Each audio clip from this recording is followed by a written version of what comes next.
How can you put on weight without being in an energy surplus? I'm going to explain why acute changes in weight do not represent changes in lean body mass or fat mass, and why this is important to understand. Let's look at an example. Let's say that during the week you stick to your diet, you're in negative energy balance, and you're probably eating a little less carbohydrates, meaning that there's less carbohydrates stored in your muscle. The reason carbohydrate content is important here isn't because it makes you store fat, it isn't anything to do with insulin. It's purely because to store carbohydrate, you also require water. So for 1 gram of carbohydrate stored in the muscle as glycogen, you require 3 to 4 grams of water to store that. So if you ate an extra 500 grams of carbohydrates over the weekend, which would be 2,000 calories worth of carbohydrates. So let's say that was 1,000 extra calories a day in carbohydrate content, which actually isn't crazy and could easily be done within your calorie allowance. My point here is that you're not in a surplus.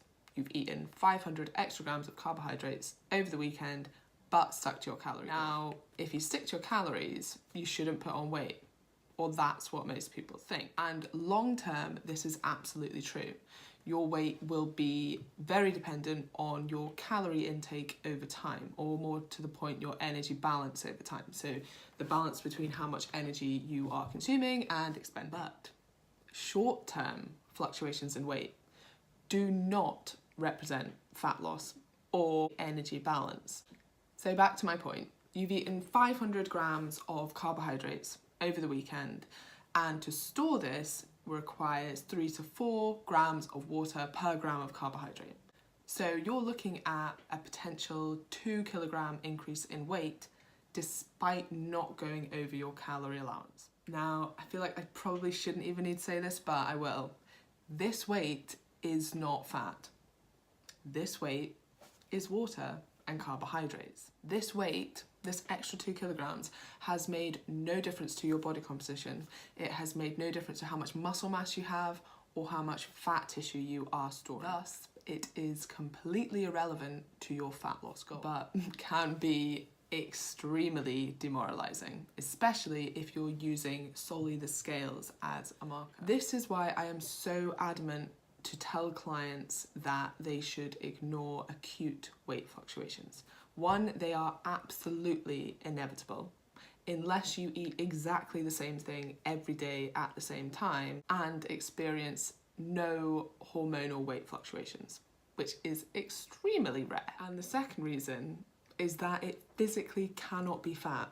You cannot put 2 kilograms of fat on overnight. And further, you certainly won't have if you've made any attempt at all to stick to your diet. Do bear in mind that to have stored 2 kilograms of fat, you would have had to eat in excess of 10,000 calories. What we care about is body composition. So how much muscle mass and how much body fat that you have, and not inevitable fluctuations in water weight. Knowing this is so important so that you don't fall into the trap of thinking that you need to reduce your calories even further, or that your diet's not working and feeling demotivated. If you get straight back to your diet, weight fluctuations will normalize within days. If you vastly over-restrict, what tends to happen is you fall into that over-restriction, over-indulgence cycle, which is not a good place to be physically or mentally.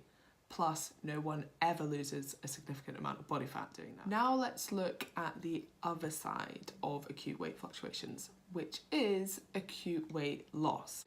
Now, unfortunately, much like acute weight gain, acute weight loss is not going to be fat either.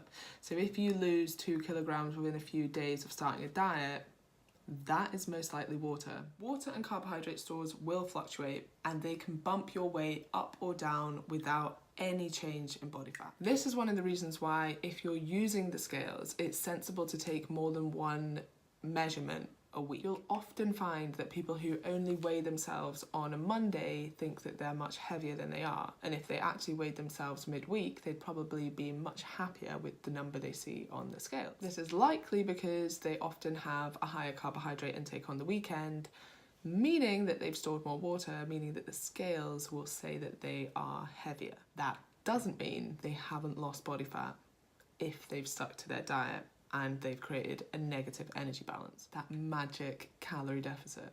To conclude, if your weight bumps up and down drastically over a few days, you can be sure that that weight is not body fat.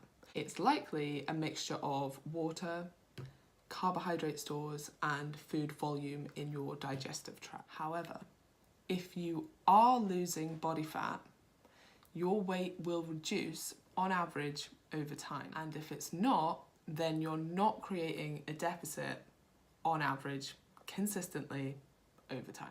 Just to clarify, time is weeks to months, not days. Understanding this will hopefully allow you to be more logical and rational about your diet and your progress. If you take one thing from this video, let it be this: